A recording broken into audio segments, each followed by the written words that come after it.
Warmly welcome to SCAS, everyone, and to the annual Wittrock Lecture series. And this lecture series is arranged annually by the Swedish Collegium for Advanced Study. At these lectures, internationally renowned and state-of-the-art scholars give a public lecture based on their research interests. Topics may range from across the humanities and social sciences and cover a broad spectrum of issues related to global history and modernity, globalization processes and social change, intellectual history, and not least the plurality of knowledge cultures. The lecture series also aims to address complex challenges facing contemporary society, from the shifting nature of globalization, crisis in democracy, to the future of governance and human civilization. The Wittrock Lecture Series was launched in 2019 in honor of the contributions of Professor Björn Wittrock. We are very pleased to see you here today. And as principal of SCAS in the years 1996 to 2018, and its driving force ever since its creation in 1985, Björn Wittrock has contributed significantly to the strong position of the Collegium as an internationally renowned institute for advanced study. And he's contributed to the social sciences and the humanities in Sweden, in Europe, and beyond. Through his research, he has also contributed to the advancement of the sociology of ancient, medieval, and modern societies, to our understanding of global history, intellectual history, and civilizational analysis. Our honored speaker today is Fredrik Logevall, sitting next to me here. Fredrik Logevall is the Lawrence D. Belfer Professor of International Affairs and History at Harvard University, where he holds a joint appointment in the John F. Kennedy School of Government and the Department of History. And he holds a PhD in history from Yale University. Logevall is the author or editor of 11 books, including, and most recently, this past fall, The Vietnam War and the Pacific World, with Brian Cuddy. His book, JFK, Coming of Age in the American Century, which appeared from Random House in 2020, won the Elizabeth Longford Prize and was the Times, UK, Biography of the Year, as well as the New York Times Notable Book of the Year. His book, Embers of War, The Fall of an Empire and the Making of America's Vietnam, published by Random House in 2012, won the 2013 Pulitzer Prize for History and the 2013 Francis Parkman Prize, awarded by the Society of American Historians, to the book that best exemplifies the union of the historian and the artist. It also won the American Library in Paris Book Award and the Arthur Ross Book Award from the Council on Foreign Relations.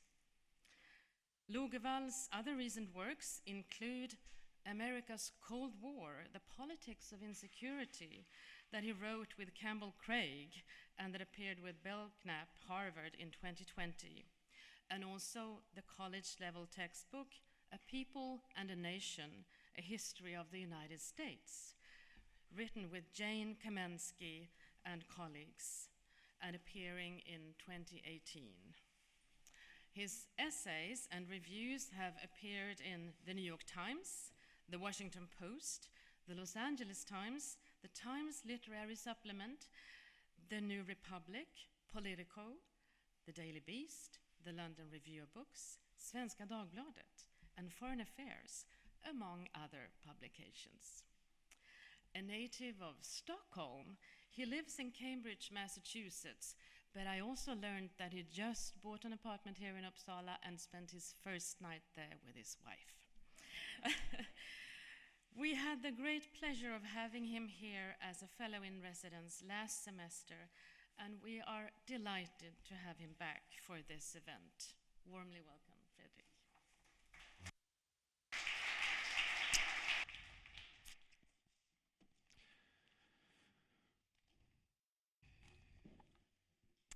Well, huge thanks first to you, Christina, for that nice introduction.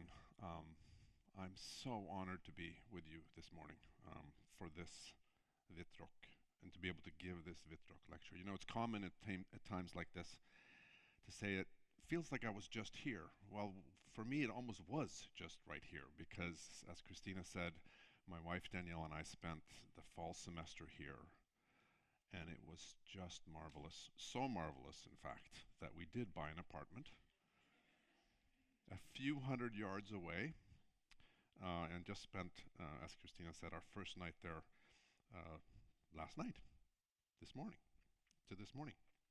I want to thank Christina for this invitation and for the honor of being able to give the fifth Wittrock lecture. I want to thank Professor Wittrock for all that he's done for SCAS. You heard some of that, I think, just now from Christina, to make this, I think, an absolutely extraordinary institute for advanced study. Part of a consortium, but it seems to me an institute that stands very much on its own, and I have already begun urging friends and colleagues near and far to apply to become fellows. We had just, as I said, an incredible semester here last semester. Thank the institution and thank all of you for coming, and those of you who are tuning in via Zoom this morning. And of course, thanks to stort tack till Bjarne for the technical aspects of this morning. So my topic is biography, and I'm engaged in one right now, two-volume work on John F. Kennedy. I'll say a little bit about that. But I want to take as my starting point this morning Virginia Woolf's marvelous essay from 1939, The Art of Biography. When I first read this essay, and of course I was familiar with Woolf, but had not read this essay, but when I read it some time ago, it bowled me over. In it, she informs the reader, she informs us that as an art form, biography emerges from the novelist's imagination, much as a work of fiction emerges from a novelist's imagination. But she goes on to say there's a critical difference. The novelist is free, she writes. The biographer is tied.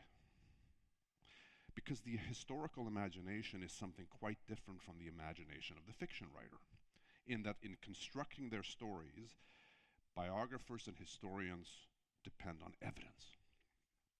In other words, she says, and I quote, biography resides in facts and is bound by them. And so therefore, she says, it's the most restricted of all the arts. But, and here's the part that I really sort of connected to, this is not, according to Virginia Woolf, a drawback.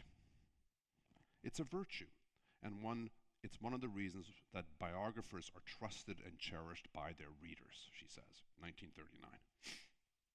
Here for me is the money quote in her essay, and I want to give it to you. She writes, by telling us the true facts, by sifting the little from the big and shaping the whole so that we perceive the outline, the biographer does more to stimulate the imagination than any poet or novelist save the very greatest. For few poets and novelists are capable of that high degree of tension which gives us reality, unquote. Is there a catch, according to Woolf? Yes. And this is one of the things that I want to try to talk about this morning and then get some discussion with you about. The challenges for the biographer vis-a-vis the novelist, she concedes those challenges are real. In her diary, so this is not in the essay, but in her diary, while she was working on a biography of the English painter and critic Roger Fry, she wrote in the diary, how can one cut loose from the facts when they are contradicting my theories? How do I cut loose from the facts when they contradict my theories? That is a challenge. Fiction, she concluded, she concluded, is created without any restrictions, save those that the artist chooses to obey.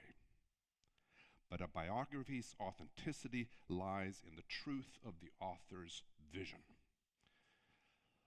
I've thought a lot about these ruminations from the great Virginia Woolf as I've been working on this 2-volume study of JFK.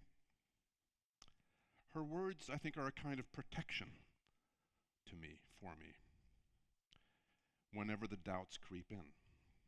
Doubts that I think were formed early in graduate school for me because of the way we historians are trained and because of the trends in the discipline over the last 3-4 decades, which I want to talk a little bit about this morning.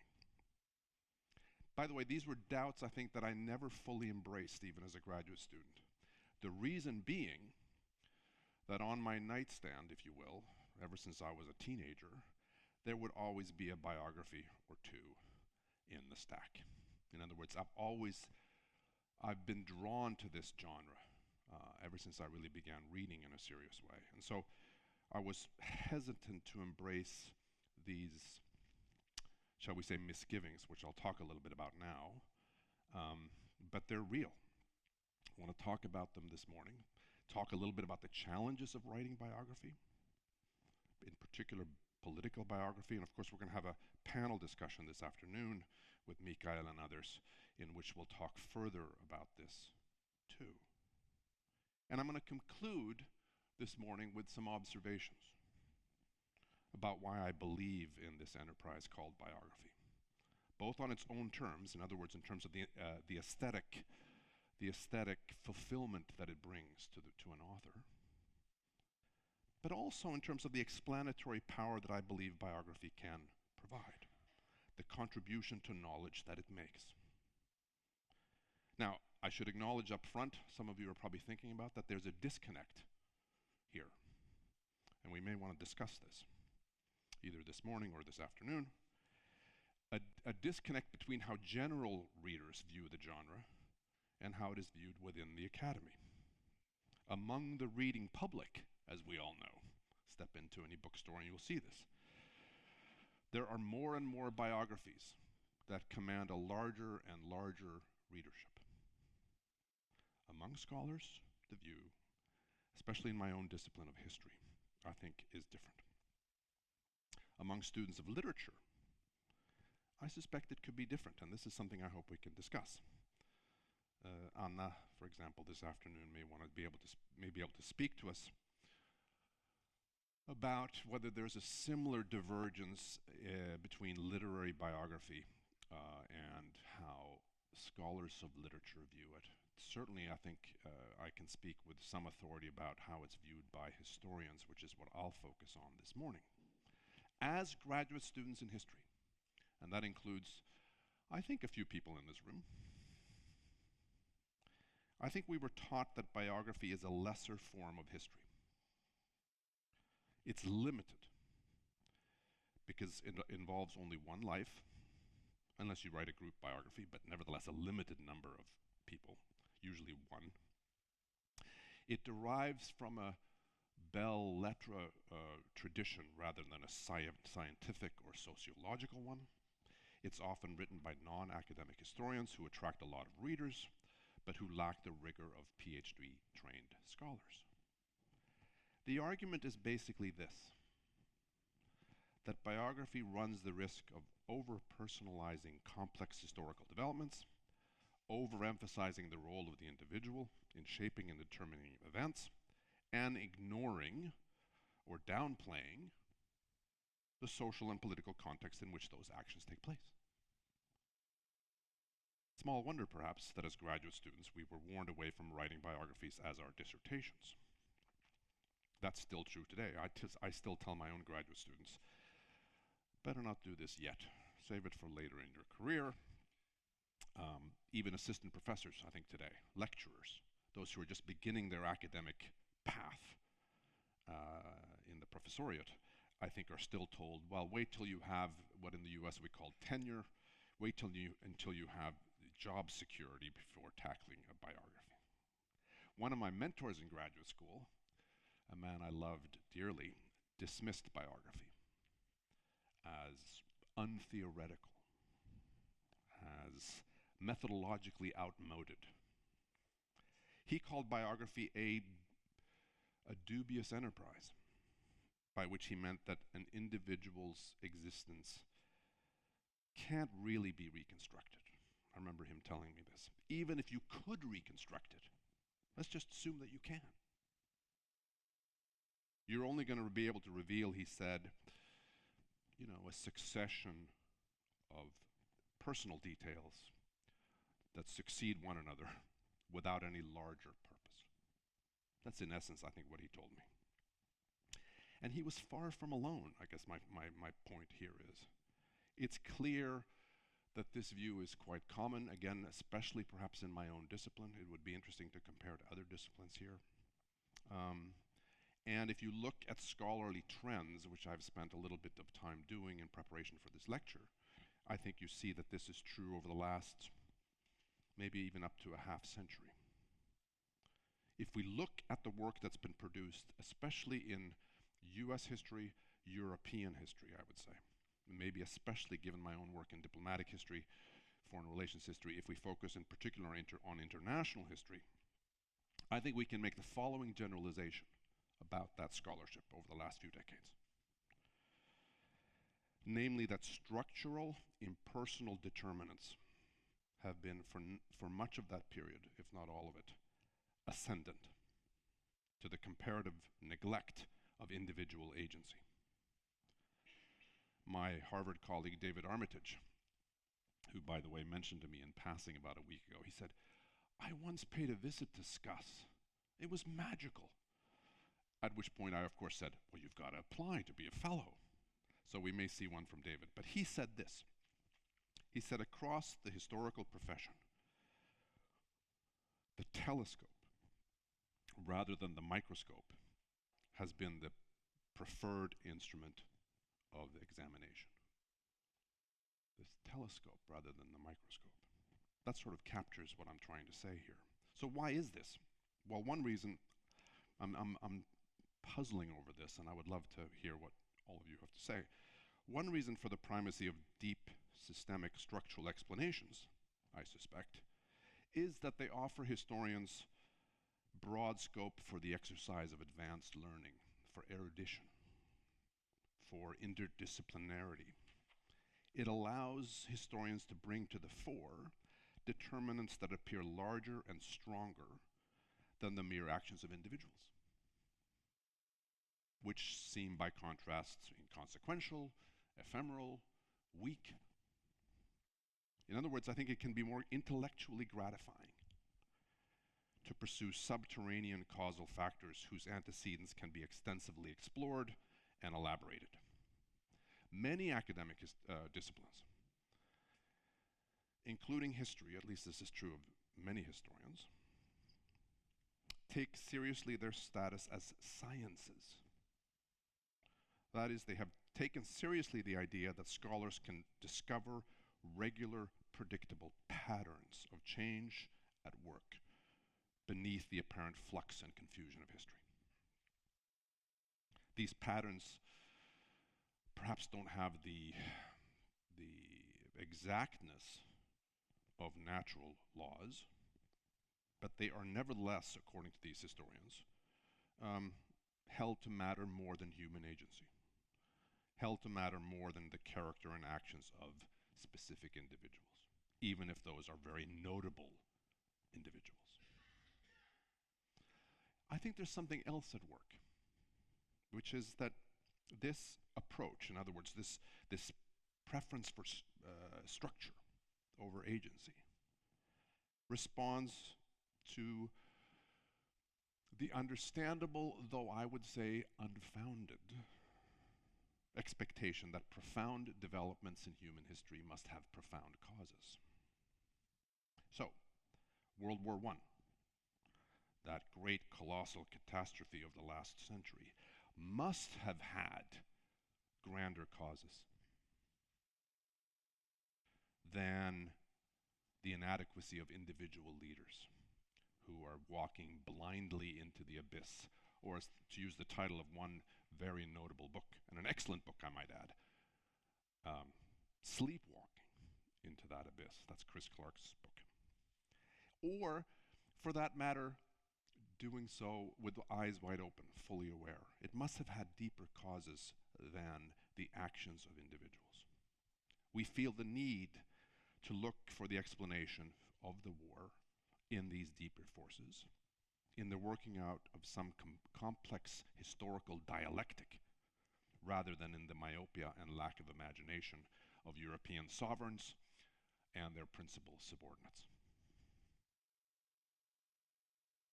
That, I think, is going on. If we then add the rise of social history, beginning in the 1970s, with its emphasis on history from below, together with cultural and gender history, we can see how that too displaces individual leaders from their hitherto dominant place as the driving force of history. So I would say here parenthetically, it's not just political biography that has suffered in terms of its attention by historians, but also political history, which is something I have written about in one or two op-eds, the demise in some respects of political history, especially in the United States. Then consider the simultaneous ascendancy of the Annales school of history, first in France and then spreading outward from France. You can see again a further downgrading of biography. Fernand Braudel, who was a leader of the Annales school, emphasized the longue durée and material civilization rather than political events and public personalities.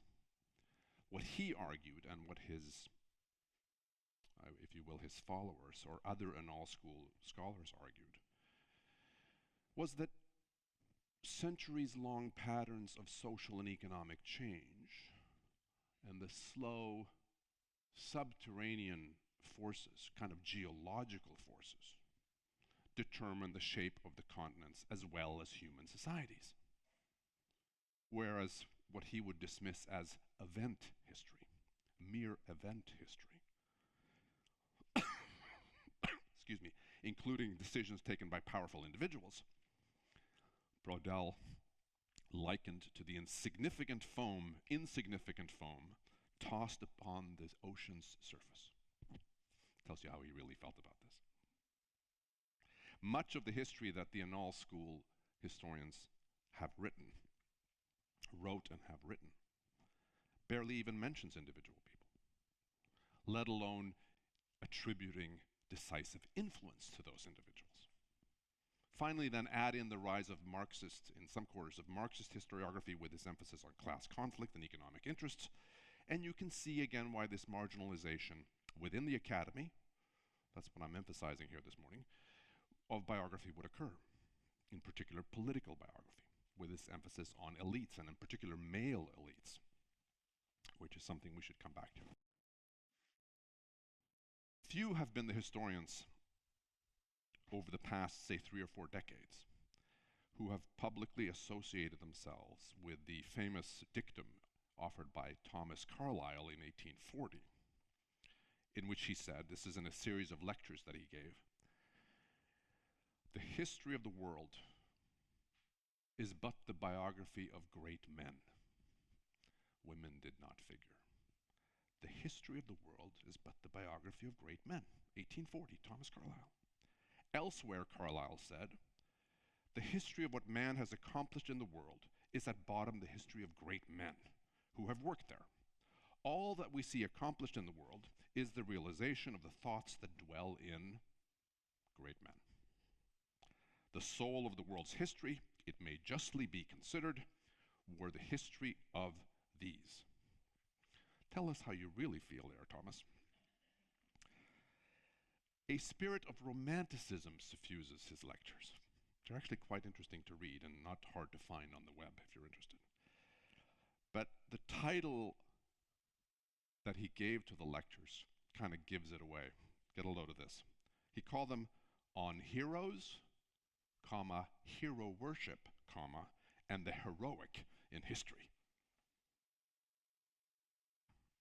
By the way, for him, in case you're wondering, for Carlyle, these great men were positive figures.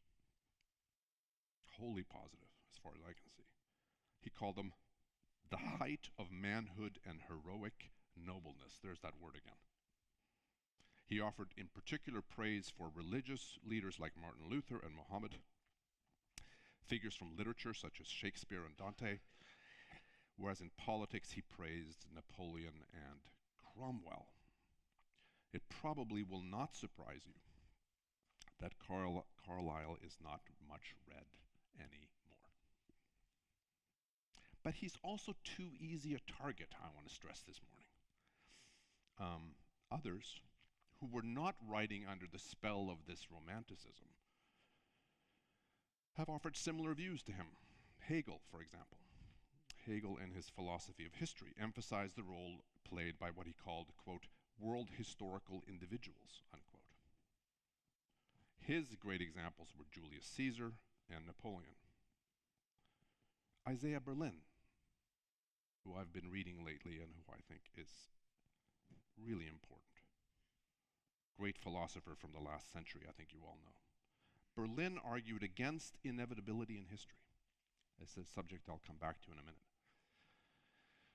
Argued against the notion that human beings were marionettes, are marionettes, mere playthings of impersonal forces.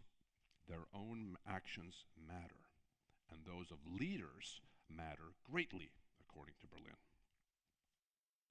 And he argued, I think quite powerfully in my view, I guess I'm giving away my own view here, that determinism precludes that things can happen differently, that there were alternative paths in history.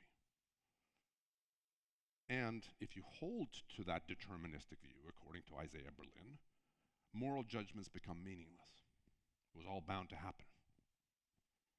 So the question for us this morning is, to what extent does historical change depend on the actions of a handful of unusual individuals?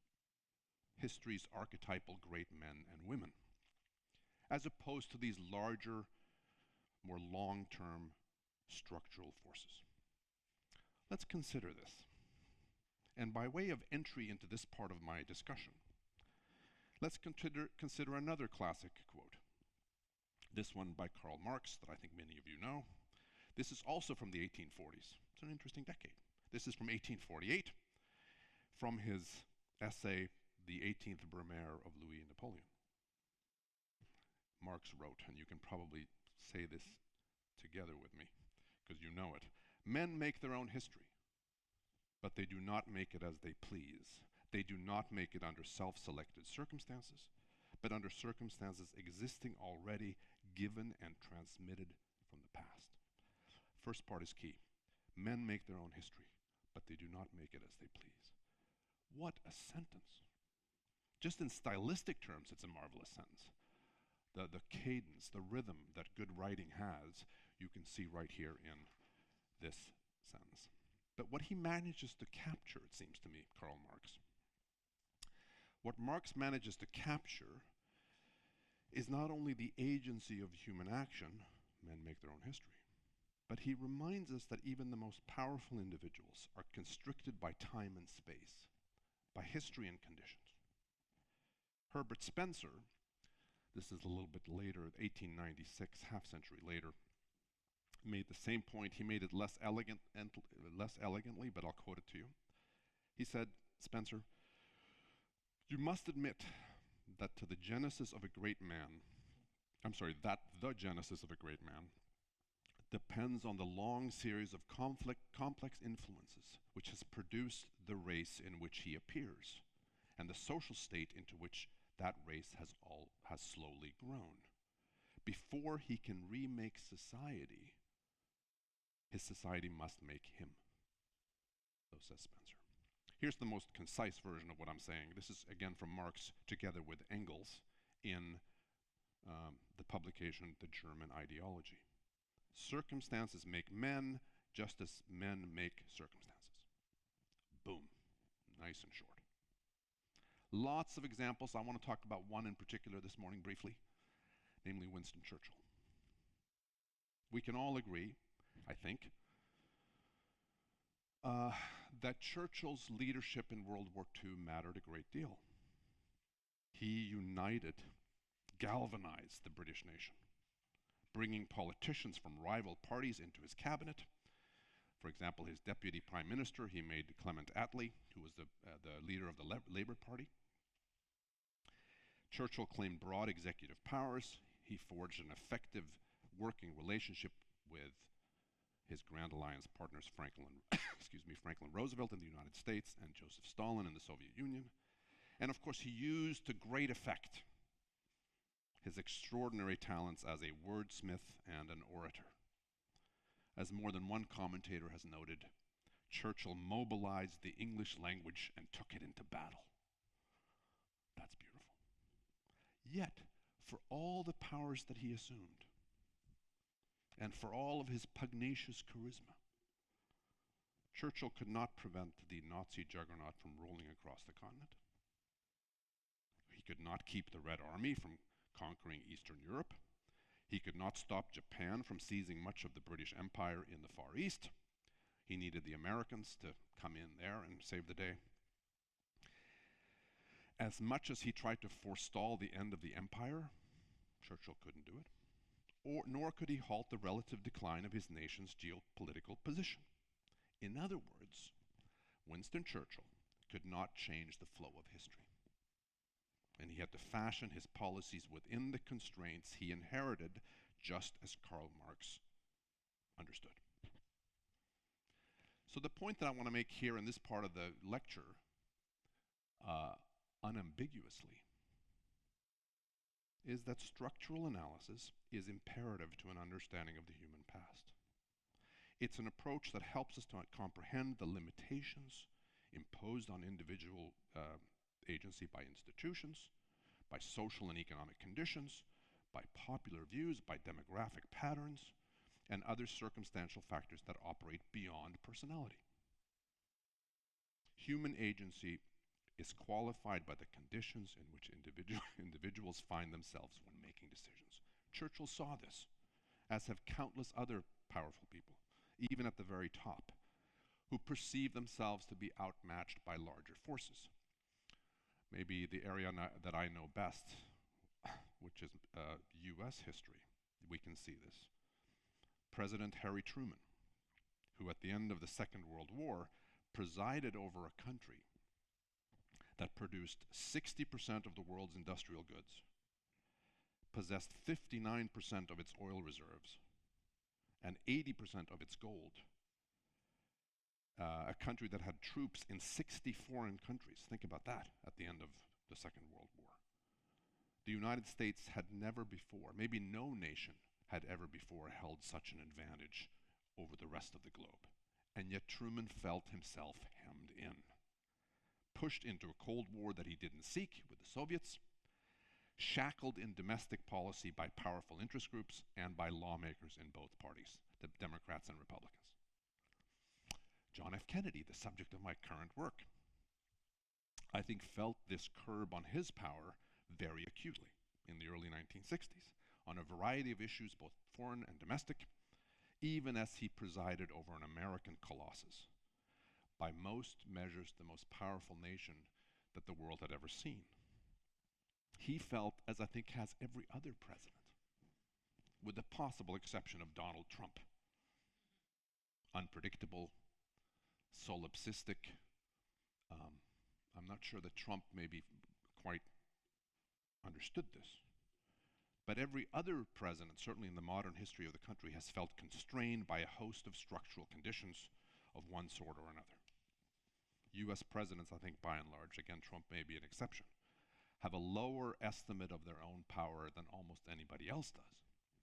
Maybe this is true also of Swedish prime ministers. We could ask Ulf Kristersson. Even dictators, including the most tyrannical figures in history, learned to their chagrin that they operated, to a degree at least, at the mercy of larger forces. Just ask Napoleon, just ask Hitler, Mao. But, ladies and gentlemen, it will not do to stop there. I can't end the lecture on that point. Because even a cursory consideration of the 20th century, let's not go further back, shows how much individual leaders, including the ones I've just mentioned, mattered and mattered greatly. It's hard, I submit to you this morning, to avoid the conclusion that as the destructive power of states increased exponentially in the 20th century, the character of the people who control them rose hugely in significance, especially in dictatorial but also in democratic states. So that the Annales school, with all due respect, Marxist historians, with all due respect, they can insist upon the importance of forces and classes, but events, I submit, do shape history, and individuals shape events. Too often, I want to suggest, structural explanations soaring high above the everyday give and take of human interaction. Those structural explanations tend toward a deterministic view of historical development, which gives the impression that what happened had to happen. I love how the French philosopher Henri Bergson, I love his turn of phrase on this. He said, the illusions of retrospective determinism. The illusions of retrospective determinism. The author Nassim Taleb has a different phrase, which I also like, retrospective distortion, Taleb calls it.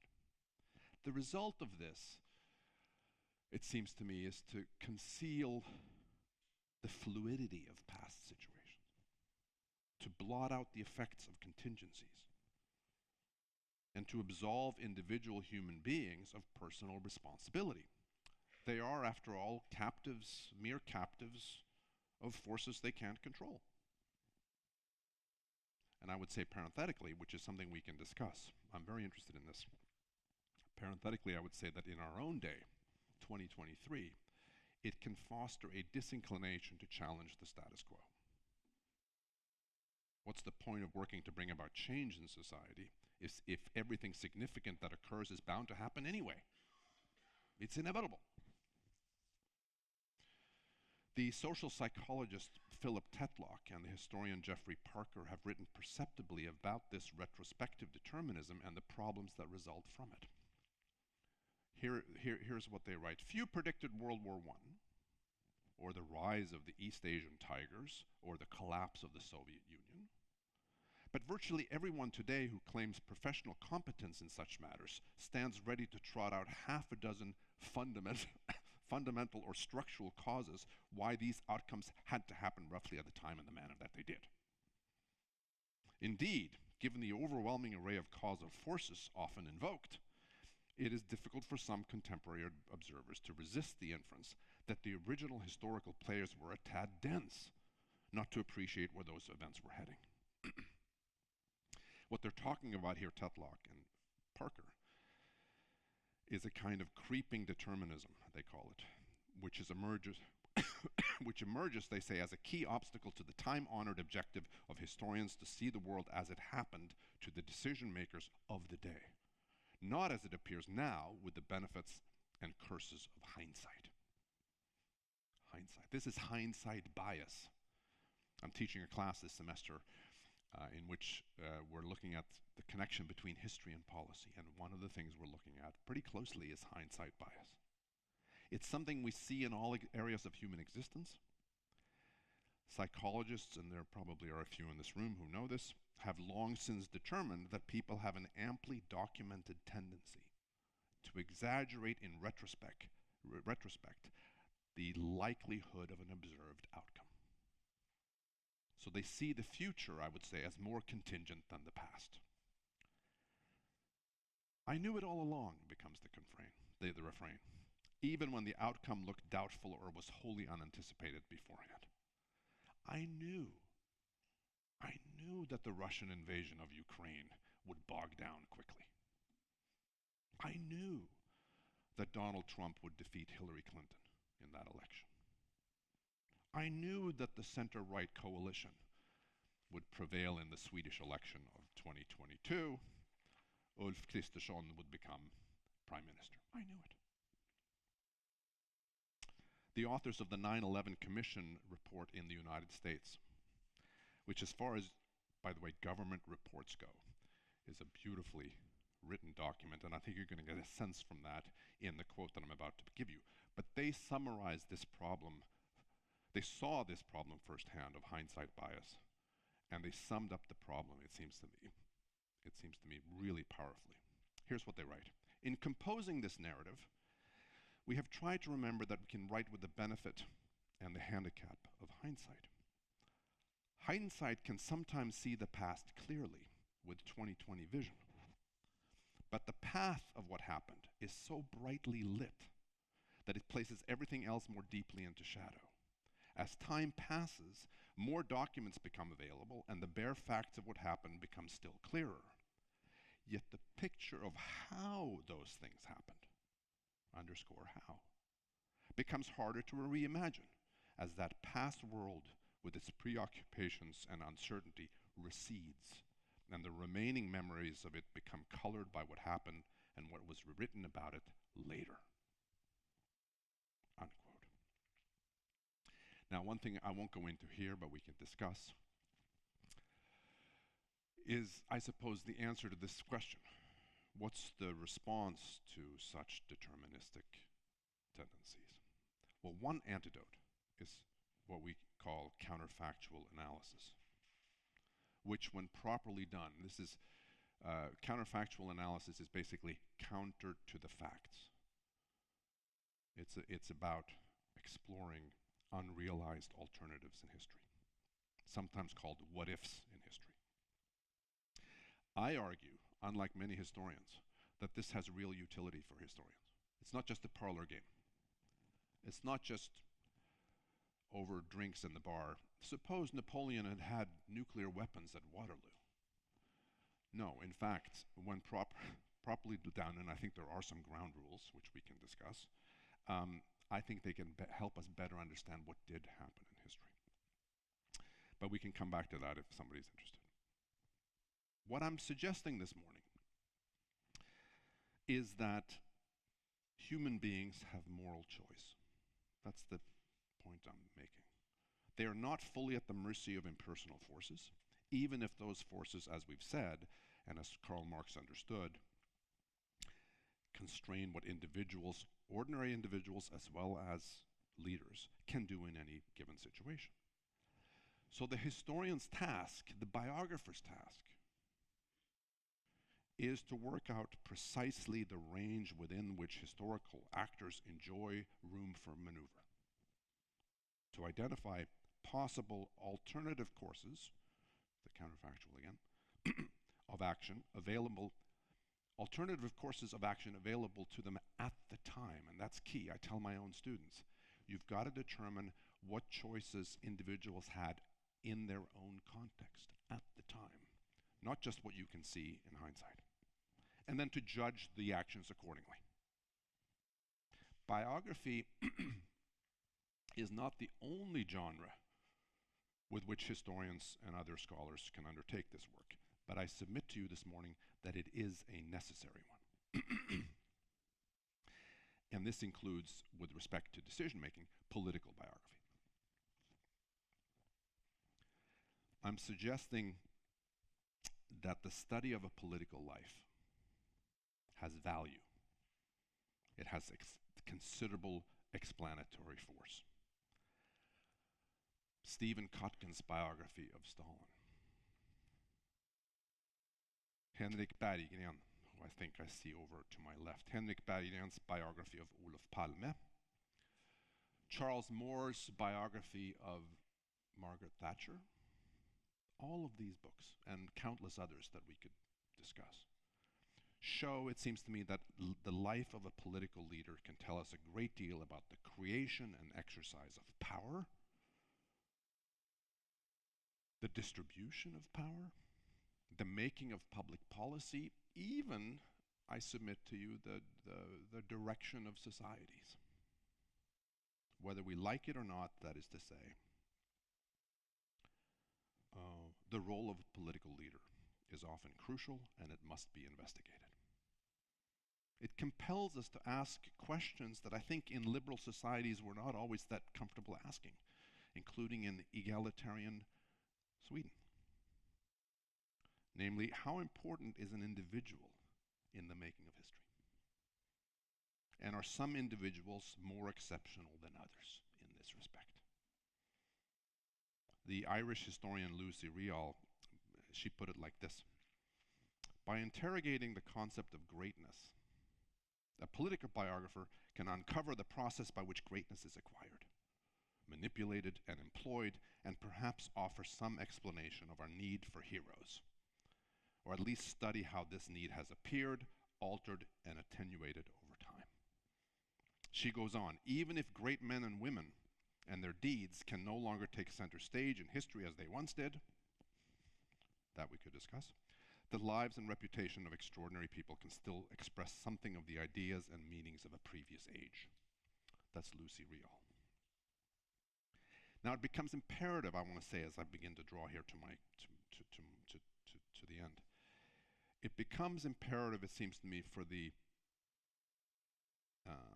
biographer, given the constraints that we've discussed, the constraints under which leaders operate, it becomes imperative for the biographer to contextualize, to place the man or woman who is the subject of the biography in the broader context in which they operated. You can't write a life, that is to say, without the times. Is there a limit here? Yes. In terms of how much of that contextualizing can occur, and I think a lot about this with respect to Kennedy, in terms of just the mechanics of writing a biography, which again we can talk about.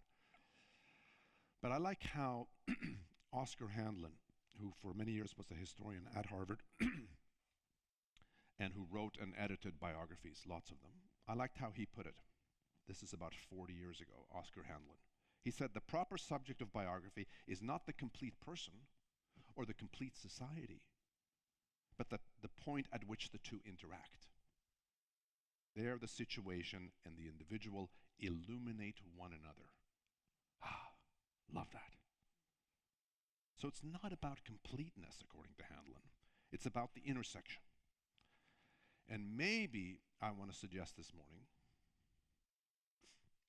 maybe there can be a kind of double payoff in that interaction, so that we can better understand not just the individual life, but in fact the society in which the person lived. That's in a sense the conceit of my JFK project. Readers can decide whether I pull it off, but that you can get this twin result by an examination of John F. Kennedy, by situating him in his time and place. So that's the first payoff, is that you better understand Kennedy through contextualization. The double payoff, the second payoff, is that maybe through the lens of John F. Kennedy, we can better understand key developments in the United States and indeed in world history because of America's position in the middle decades of the 20th century. We can better understand that through the lens of Kennedy. I think again that Henrik's biography of Palme achieves this, that you understand Olof Palme better through contextualization. But you also understand the development of Swedish social democracy in the life of Olof Palme, or through the life of Olof Palme. Now, in my final few remarks, we need, I guess this is by way of summation, we need to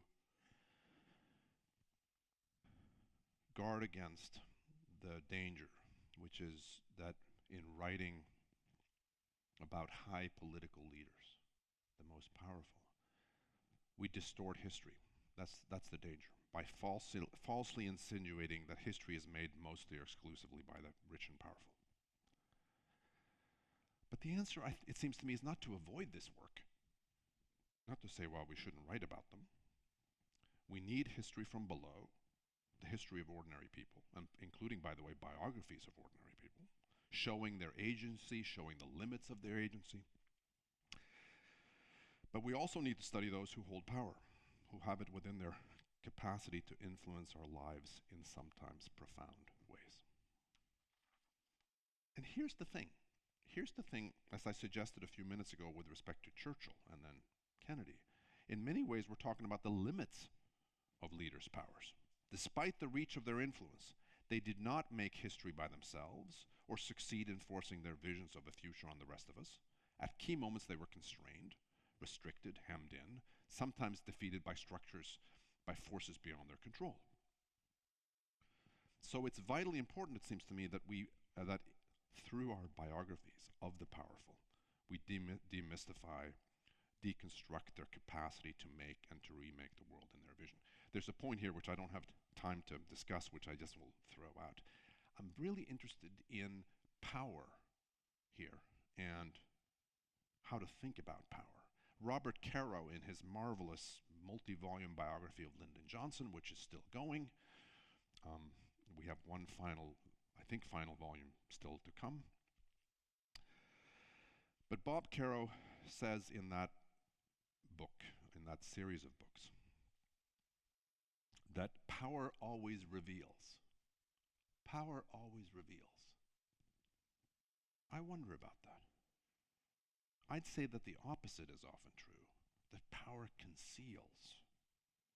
I see this even as I read Caro's 4 volumes, that as Johnson moves closer to political power, to the White House, and then becomes president, on some level he becomes less knowable to me.